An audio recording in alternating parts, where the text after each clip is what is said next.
Namo tassa bhagavato arahato samma sambuddhassa. Namo tassa bhagavato arahato samma sambuddhassa. Namo tassa bhagavato arahato Dhamma sambuddhassa. Naparo parang nikubbeta nati manyeta kattachinang kanchi vyarosana patigha sanya nanyamanyassa dukkhamicceya. Venerable Chief Naika Hamduro, Venerable Sirs, friends and children in the Dhamma, welcome for our Saturday final Dhamma talk in the year 2020. Today this Dhamma talk is being sponsored by Mr. and Mrs. Damita and Usha D. Silva, with the children Akita and Lisandi, son and daughter, and together with the family members in Sri Lanka, in the wish of dedicating these merits by sponsoring this Dhamma talk to Mr. A.D.D. De Silva, who is the father of Mr. Damita De Silva, who passed away 3 years ago, and also to wish a happy and healthy life to his beloved mother,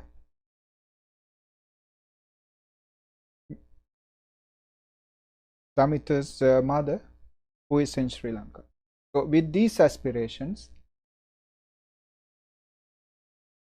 Mr. and Mrs. Damita and Usha De Silva sponsor this Dhamma talk for you to listen, enjoy and learn, and to develop in the path of the spirituality for the development in the spirituality with the purpose of eradicating the causes behind our continuous cycle of samsara. Now we continue with the Sutta, Karaniya Metta Sutta. Buddha, when he was at home as a prince, he had a son called Rahula. At the age of 7, when Buddha visited his hometown for the first time, this Rahula was ordained.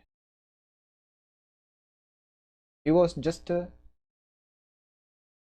young novice that Buddha and Venerable Sariputta,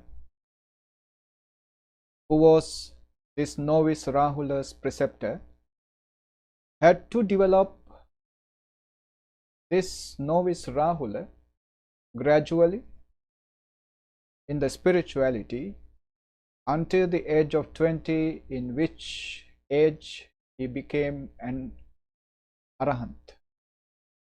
Until then, step by step, this Rahula had to be developed in the spiritual path. As a young novice, he had so much of weaknesses. One of a very prominent weakness was This Rahula was a great liar. He could deceive the unsuspecting, the elders, Sangha members, and he just enjoyed this deceiving. One day, an elder, what do we call the Thero? Thero, if you translate into English, it is an elder. Elder in the Buddha's dispensation, who has observed the higher ordination, Upasampada, and who has spent 10 years after that higher ordination, is called an elder, a Thero. Now this elder was sweeping his compound in front of his hut in the Jetavanarama monastery. Rahula, passing him, casually remarked, "Oh, you are being called. Buddha summons you. Bhagavan asks you to come." And this elder, he was so excited, anxious, because Buddha is calling him, quickly got ready and went towards the Buddha's hut, Buddha's room in the monastery. Buddha was pacing up and down in front of the kuti, in front of the room. He did not approach the Buddha immediately and asked him whether Buddha called him or not. He just hung around at the closure, for the Buddha to see him, but Buddha is not calling him. Then this elder understood Rahula has deceived him. Rahula must have told him a lie. So he approached the Buddha, bowed down to the Buddha, and just expressed to the Buddha, "Bhagavan, Blessed One, I think it is better if you advise, if you could advise Rahula." Buddha understood what this elder really meant. So in the evening, Buddha went towards the kuti, towards the hut of the Rahula, and Rahula saw Buddha is coming towards him, walking towards his hut. And he was so anxious because he had this guilty consciousness that the elder must have told him about the lie. So he immediately prepared a seat to sit down for the Buddha and a vessel of water, a vessel full of water, which is a customary thing to do since Buddha is not using or wearing shoes or slippers or sandals. When he enters into somewhere, he usually washes his feet. So they always prepare a vessel of water for him to wash his feet. Buddha sat down on the prepared seat. He washed his feet.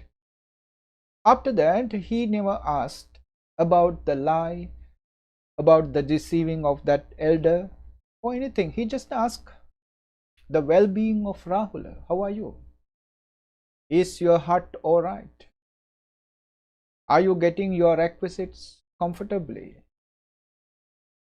Do you have any troubles or worries? So while this discussion is going on, the cordial exchange of well-being, Buddha just asked Rahula, now there is no point of keeping this half empty vessel, you just throw this away and bring the vessel back. Rahula did that. And when the vessel was brought, Buddha said, now turn it over. He asked Rahula, now Rahula, is there anything in this vessel which is turned over? Rahula said, there is nothing, Blessed One. Bhagavan, there is nothing in this vessel. Rahula, do you know? The liar is just like this vessel. He has nothing. He has nothing in it. It's just empty. He has no virtues in him. All are gone. All are vanished with his lying, with his utterances of false. All the virtues are gone. So virtues, truthfulness are balanced. Emptiness, no virtues, no morality, no qualities. Lying, balance. If somebody is a liar, it means he has no qualities, no virtues, no morals. And that's it. Buddha went away. And it is said, after this event, Rahula never ever said a lie again. He was absolutely truthful. Now, why I selected this story? Because it is relevant to our explanation of Metta Sutta, to the explanation of this particular verse. Now, I have already mentioned Karaniya Metta Sutta. Though we are chanting as a whole sutta, it is a collection of verses. Now, we were explaining these verses one after the other. Today, I selected this verse. Now we are actually getting close to our conclusion of this sutra, but it will take some time. Today, this understanding of one of the important factors or important qualities that one should develop together with the metta. Now, we say, may all beings be well and happy. That is our metta to others. May I be well and happy. May all beings be well and happy. So it is your metta. How about the metta of others? That may others do metta. This is what we are explaining today. That your wish for others to cultivate the virtues within them. Naparo parang nikubbet. Paro parang, one another. Na nikubbeta, may not deceive. So, no one may deceive or should deceive another. In the story, Buddha says, you deceive, no qualities. So, somebody who deceives others means that person has no metta, no qualities. Metta also a quality. He has no metta. So, while we are meditating, may all beings be well and happy, we wish that may other beings stop nikubbeta, deceiving, cheating others. Now, in the commentaries, in the Atthakatha commentaries, they say their deceiving includes all types of harmony all types of harm, all types of agony, suffering, misery that someone grant for others. This deceiving is just a representative of the all kind of harm, agony, misery, suffering that one creates for somebody else. So Metta meditator, at this point, he has to take a step further to wish. Not only I wish, may all beings be well and happy. In that wish, he includes, may others stop being harmful to another. Literally it means, na paro parang nikubbeta. Paro parang, one another, other another, na nikubbeta, may not deceive, may one not deceive, may one do not deceive another, or may one avoid deceiving somebody else. Naparo paran nikubbe. But it includes all types of misery that you create with your words, with your actions, and with your minds, with your thoughts. All kinds of misery we create for others. We wish, may no one create any suffering for another.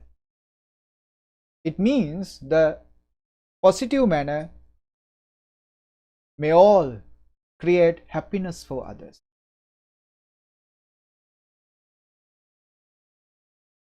And as the inner meaning, it can also be, may others also practice metta. Yeah. So in the negative sense, it says, may no one deceive another. In the positive sense, it means, may everybody creates happiness for somebody else, for another.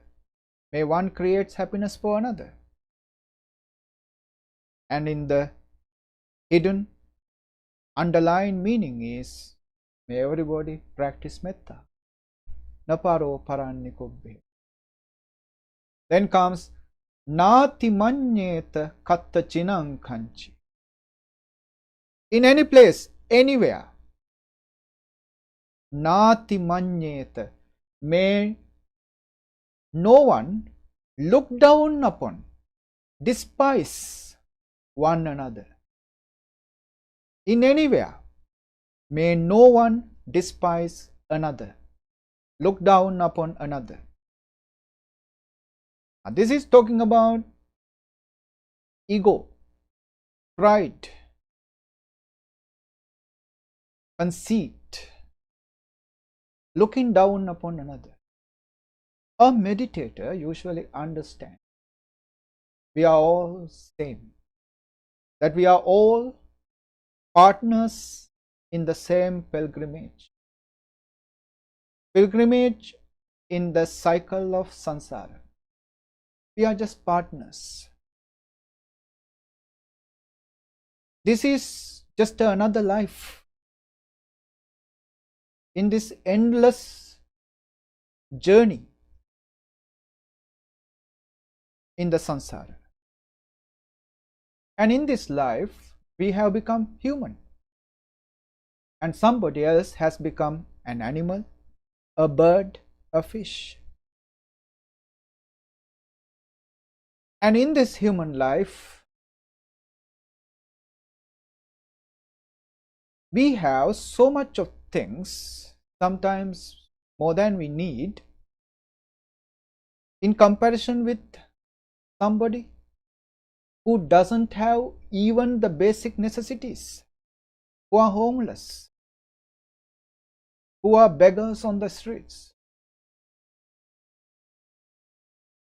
Somebody has become more intelligent,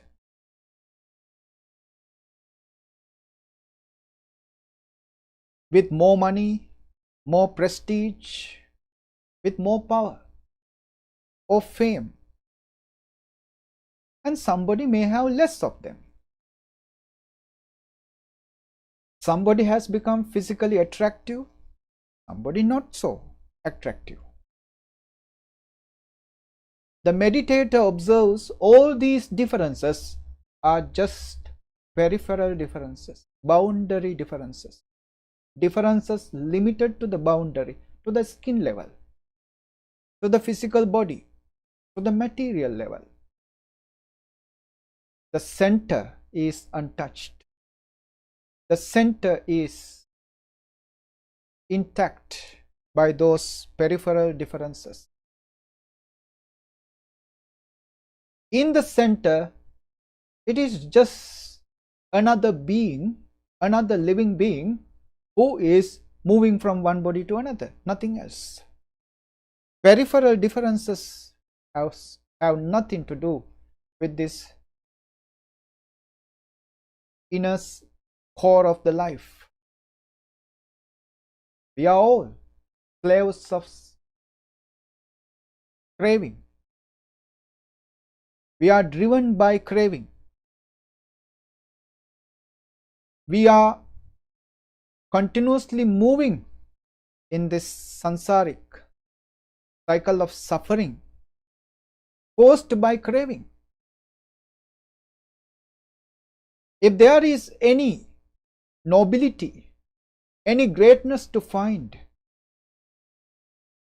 in this life, is to find when we find the reality of our life. When we comprehend ourselves that we are suffering, that we are in misery. Happiness is just an illusion which always deceives us.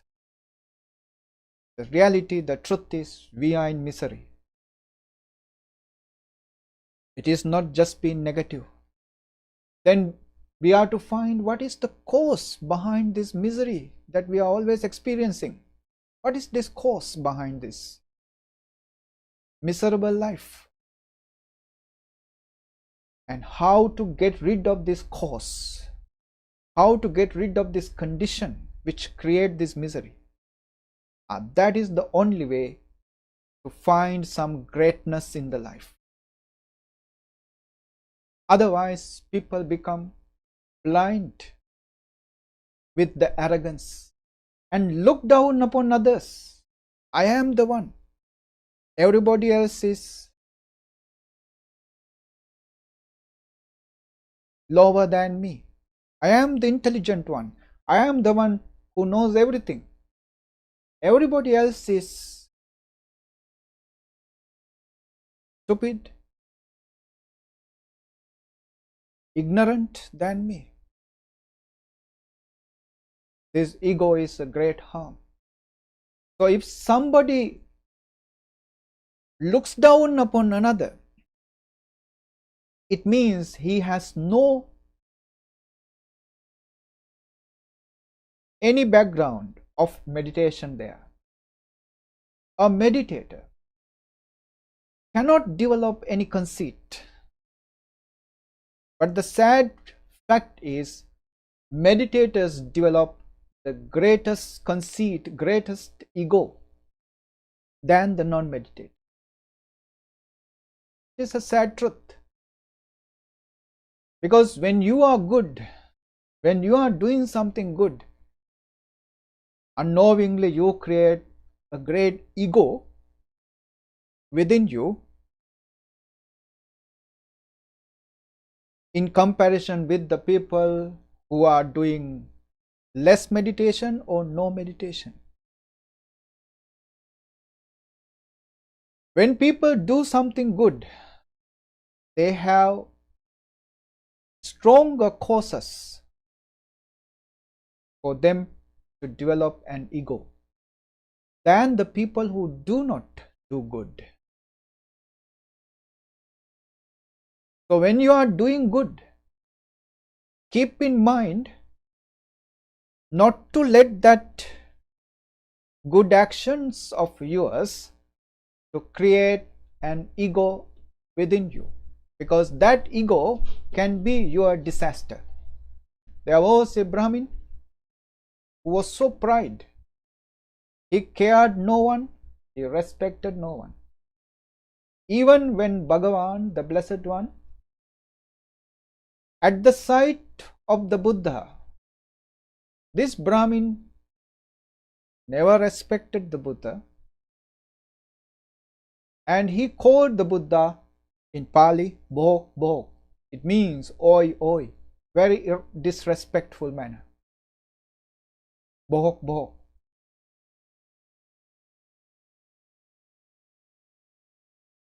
And Buddha ignored him. This is not a person to correct. This is not the person to help. His ego is so much. His pride is so much. No one can help him. Of course, as he was getting old, he got sick and he died. After his death, it says one of the she dogs in the family, in the house, gave birth to few puppies. And the new householder, the late Brahmin's son, had a very strong affinity, connection with one of the puppies. This puppy was so connected with this new householder, and that puppy was always staying together with this householder. And one day, when that householder was not at home, Buddha was walking on the nearby road, and when this puppy saw the Buddha, he ran towards the Buddha and started barking at him. Buddha just turned towards the puppy and said, "When you were a human, you used to call at me, Bohok Bohok. Now, being a dog, you call me Buh Buh." Now Buddha is implying this dog was that former Brahmin. Of course, in the evening, what happened was, after the dog, that puppy, heard the Buddha's words, he felt so ashamed. Somehow he understood what the Buddha is saying. He felt so ashamed, hiding his tail behind his legs, ran towards the home and hid himself under a bed. When the householder came home in the evening, he couldn't find the puppy. He couldn't find the puppy, and he was searching for the puppy. Then the servants at home told him what happened.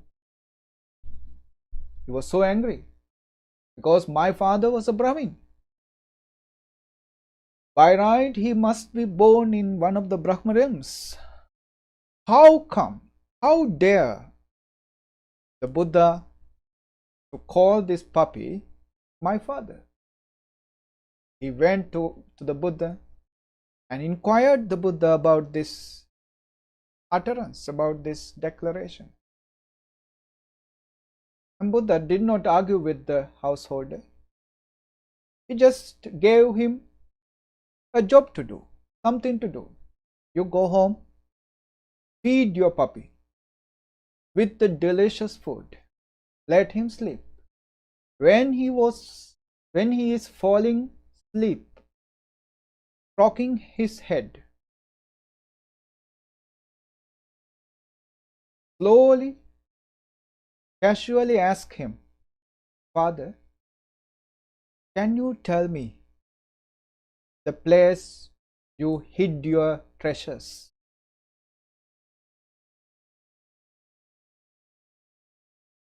There were some treasures hidden by the former Brahmin, and no one knew about it. So Buddha asked him to do that. Ask him, Father, where is your hidden treasures? Then in that puppy, in his half-sleep mode, ran to several places and scratched. And when this householder dug those places, he found the hidden treasures of his father. Then he understood. This puppy is none other than his own father. And he went back to the Buddha and apologized to the Buddha and asked him, how come my father was a Brahmin who did everything of a Brahmin, who performed what the Brahmin should perform? By right, he must be born in Brahma realms. How come he became a dog? He became a puppy. Then the Buddha said, simple. Your father's pride, your father's ego, your father's conceit brought him down from humanity to the doghood. This is how the samsara works. Samsara, the cycle of birth and death, is a scale, is kind of functioning like a scale. In one life, if you put something so heavy, then in another life, you have to do the opposite to balance it. In one life, his ego was so high, his pride was so strong. Now in another life, you have to be so humble, practice humility naturally when you are a dog. When you are a dog, you have to be humble naturally. Whole life, that humbleness must be shown to others when you are a dog. So to balance it, you become a dog.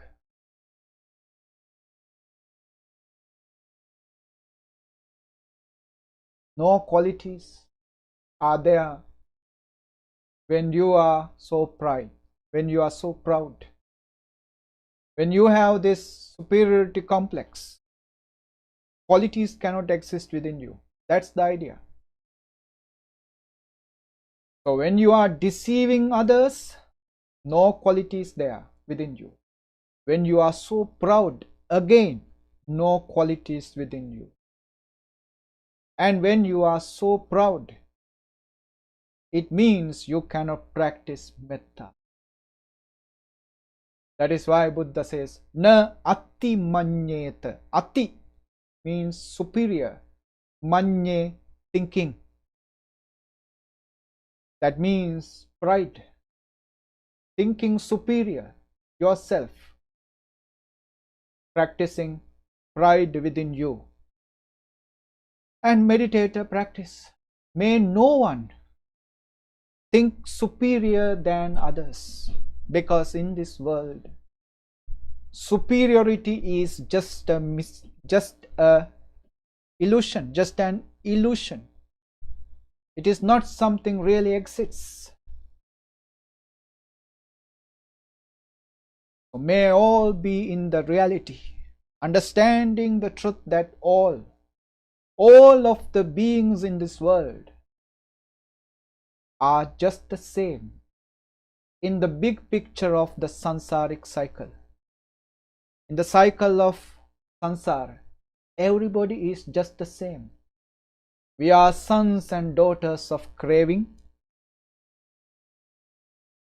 The master is craving and we are moving as the master says. Just the same. Rich, poor, educated, non-educated, wise, ignorant, powerful, powerless, black, white, all these differences are only to the periphery, only to the boundary, only to the skin. Underneath, within us, in the core, we are just the same. Not even male and female, just living beings in a long pilgrimage of samsara. So where there is any reason for us to cultivate any pride within us, that's why in a Metta meditator's eye, he sees that all the beings, human, animal, bird, fish, everybody is just the same. May no one look down upon his brothers and sisters in the samsaric cycle. That's the idea. Nati manyeta katta chinankan. Nati manyeta. Do not think superior. The third line. Pyaro sana patiga sanya. Now this is something we have to explain with the help of Abhidhamma. Pyarosana means the anger you generate with no cause. Anger arisen in you. Nothing happened around you. Nobody instigated the anger within you. It was just arisen in you. Pyarosana. Patiga sanya, the anger caused by others. This is how the commentaries explain. Atthakatha explains the anger arisen without particular reason, and the anger caused by others. Now, we may have to explain deeply on this. Yeah, there's a vast explanation based on these two terms. If we just skip, it is a missing. It is something missing. It is not complete. Anger which has arisen in you for no reason. Don't you get such kind of anger? There are moments in our lives we are angry for no particular reason from the present moment. In the present moment, nobody made you angry. You just got angry. Based on your thinking, based on some kind of imaginary pictures, imaginary concepts, thoughts, based on the memory of some kind of past happening, you got angry. Anger arisen in you. And of course, the second one is anger which is caused by somebody in the present moment. Now in Abhidhamma, there are 12 unwholesome consciousnesses behind all sorts of unwholesome actions. Whatever unwholesome actions you do, perform, these are the unwholesome roots, conscious roots, or the consciousness you maintain behind those unwholesome actions. Greed or lobha rooted 8, dosa or anger rooted 2, moha or delusion rooted 2. 12. Unwholesome consciousness. So according to this Vyarosana Patiga Sanya, we have to look at the 2 anger rooted unwholesome consciousness. They are Domanassa Sahagata Patiga Sampayutta Asankarika Chitta. That is the first one. Domanassa Sahagata. Domnasa. Yeah. That is the unhappiness. Accompanied by unhappiness. Domanassa Sahagata. Accompanied by unhappiness. With anger, you can never be happy. When you are angry, it means you are sad. It means you are depressed, unhappy within you. Domanassa Sahagata. Patiga Sampayutta. Patiga literally means striking against. Striking against. Patiga. Patiga Sampayutta. When you are angry, you want to attack. You want to hit something. You want to throw that anger out and hurt someone. You don't want to contain within you and suffer. Yeah? Because when you are angry, it means you are suffering. Nothing else. Suffering within. You can see that you are sweating. You can see you are burning. You can see that you are so uncomfortable when you are angry. Now, do you want to contain, bottle up and keep it within you? No, you want to throw it out. Throw it out at someone or at something. Smash something, destroy something or hit someone. Patiga Sanya. Patiga is strike.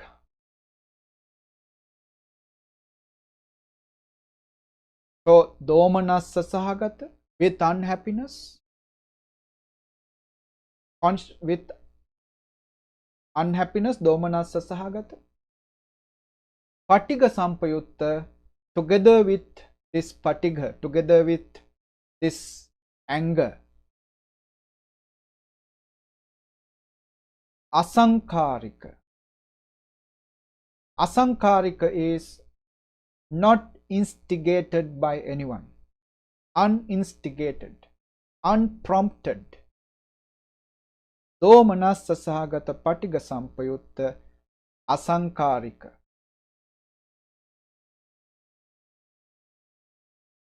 Akusala Chitta. That is the first type of consciousness behind the anger that you get without being prompted by anyone, without being instigated, aroused by anyone. Yeah. So you can name any kind of anger in the world you get.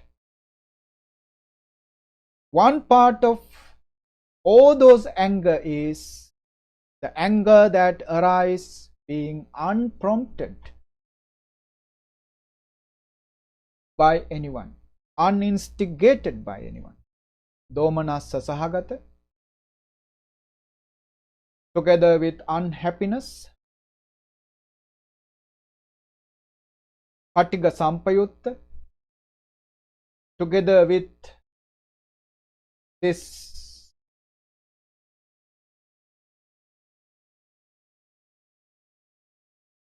need to attack, need to strike back, Patiga Sampayutta, and Asankarika, unprompted. The second one is Domanassa Sahagata, Patiga Sampayutta, just the same.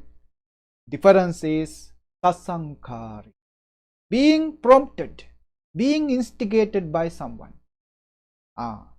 These two types of anger are common or relevant to all sorts of anger that we generate within us.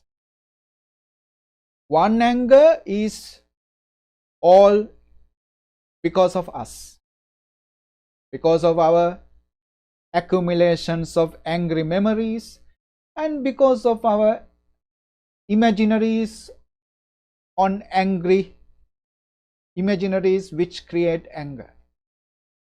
Based on we generate our anger.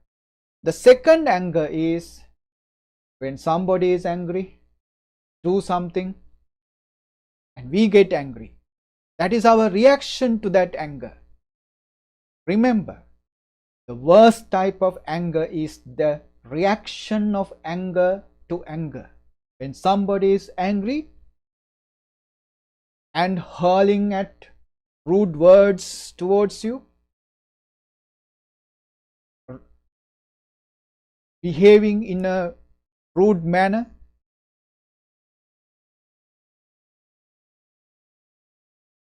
seeing this or experiencing this, you also get angry.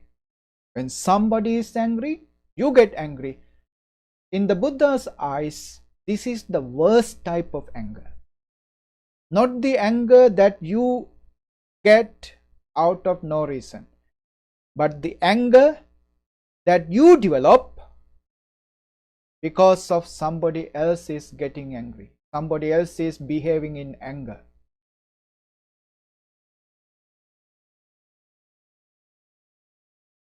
That's why Buddha says, do not feed anger in anger. When somebody is angry and behaving in anger, keep cool. Maintain your cool, even temperament. Do not lose your anger. It is compared that when someone is throwing garbage, you also start throwing garbage. Only a huge pile of garbage is created, nothing else. It is compared to when somebody is throwing burning charcoal towards you, you also start throwing burning charcoals towards that person.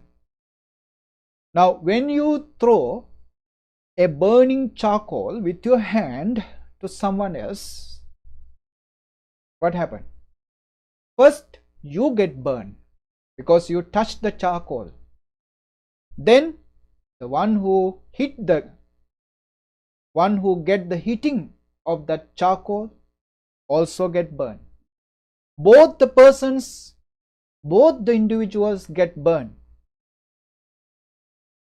because of that burning charcoal, touching of burning charcoal.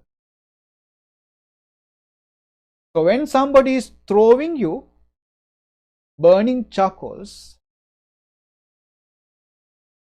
remember he is already burnt. Your duty is not to get burnt. How can you manage this? Being in the cool temperament, maintaining your even general temperament in your consciousness without getting angry. So the worst type of anger is the anger that arises in you as a reaction to someone else's anger. That is the worst type of anger. Right? These two types of anger are explained in these two words.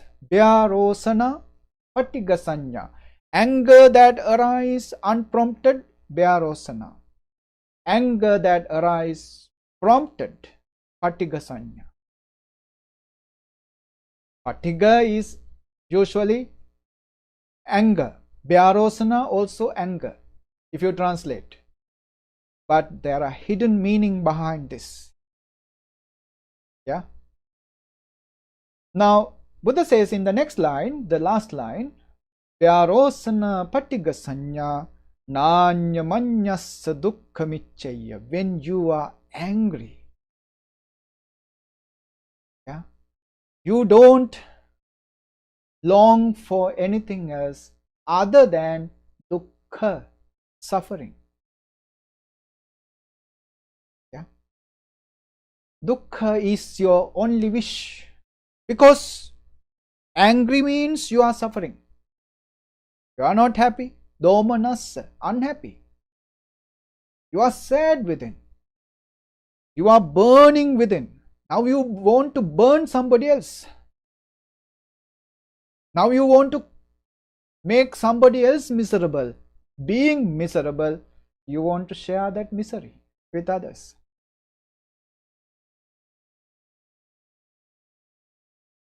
Nanyamanyassa dukkhamichaya. Anyamanyam. One another, again one another. Like Paroparang, Anyamanyam, one another. Dukkhang ichaya, dukkhamichaya, dukkhang ichaya, dukkhang suffering, misery.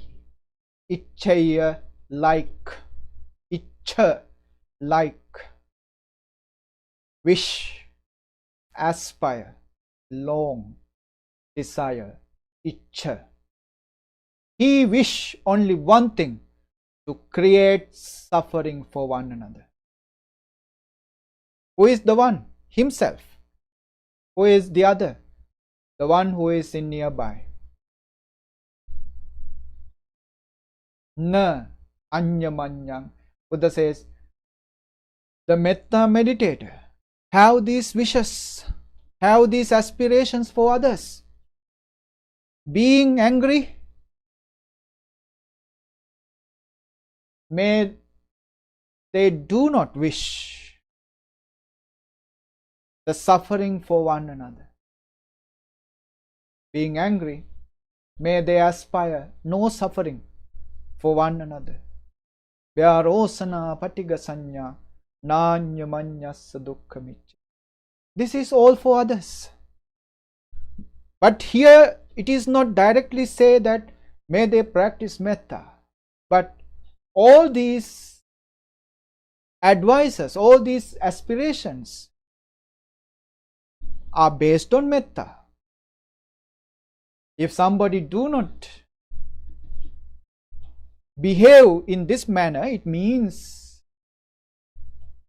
he has metta within him. Naparo paran nikubbeta, may not one deceive another. Nati manyet, nati manyet, may not look down upon another, may not despise. Hatta chinankanchi.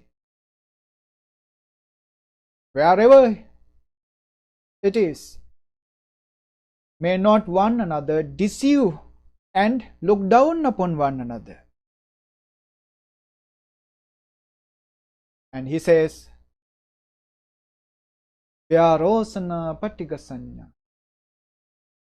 Being angry and being prompted to get angry, Vyarosana patigasanya nanyamanyassa dukkhamun.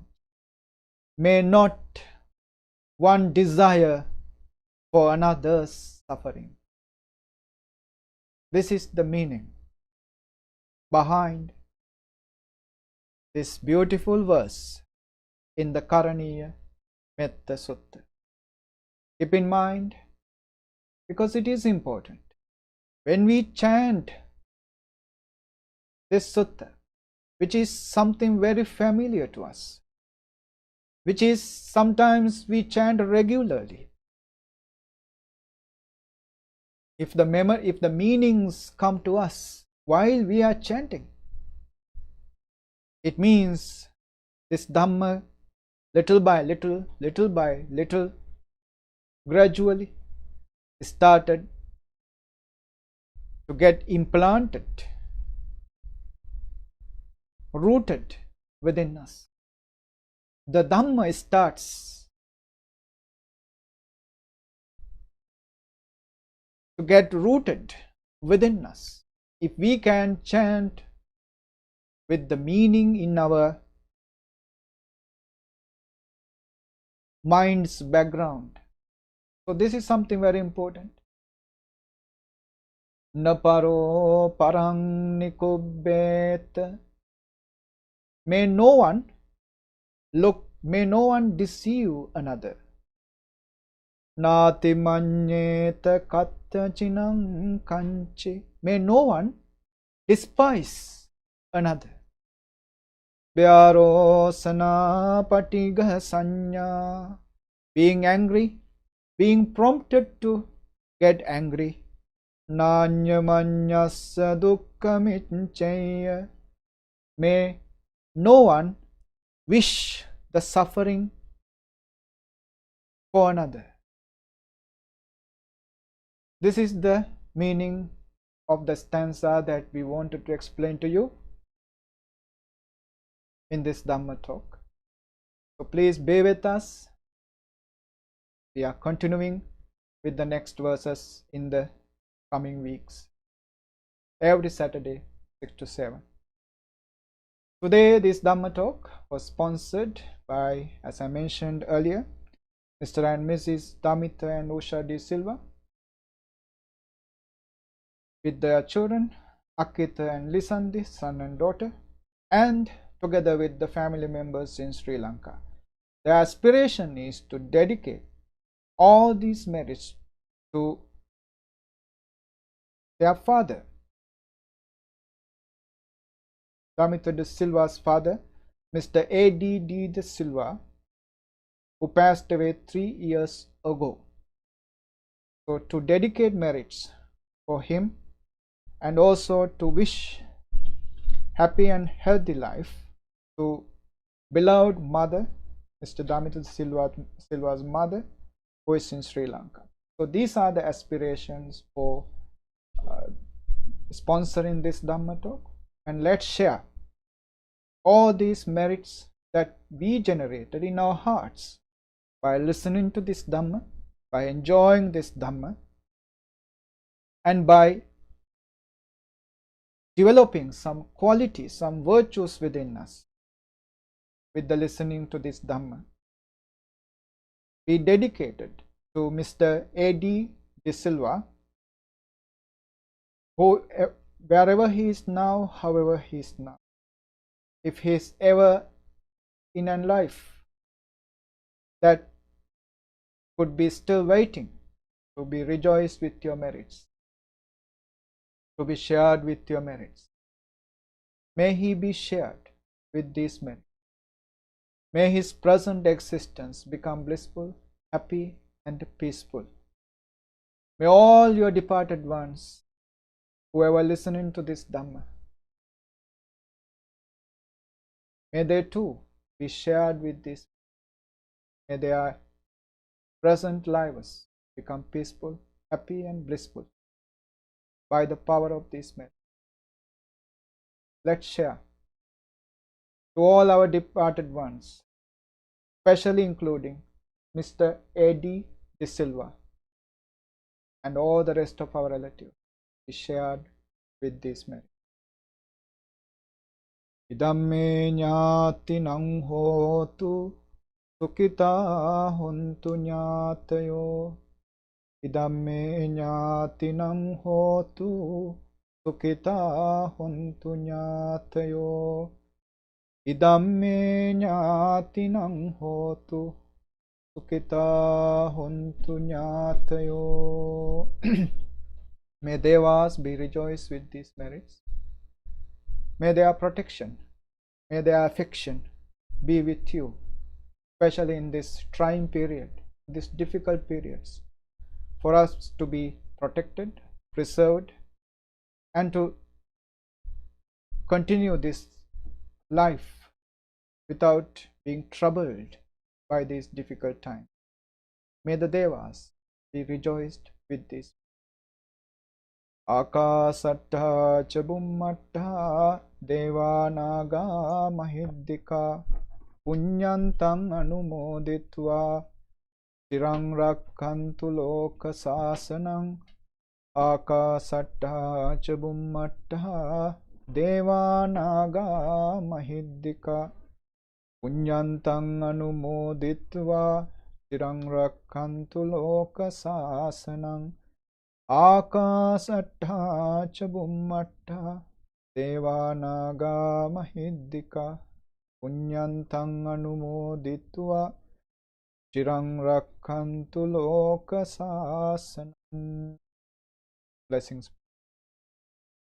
දුක්ඛ රෝග භයාවේරා සෝකා සබ්බේ උපද්දවා අනේකාන්තරායාපි විනස්සන්තු ච තේජසා ජය සිද්ධි ධනං ලාභං සත්‍ති භාග්‍යං සුඛං බලං තිරියායුච වන්නෝච භෝගං බුද්ධි ච යසවා තතවස්සාච ආයුච ජීව සිද්ධි භවන්තු තේ ආයුරාරෝග්‍ය සම්පatti සග්ග සම්පatti මේවච අතෝ නිබ්බාන සම්පatti මිනාතේ සමිඤ්ජතු.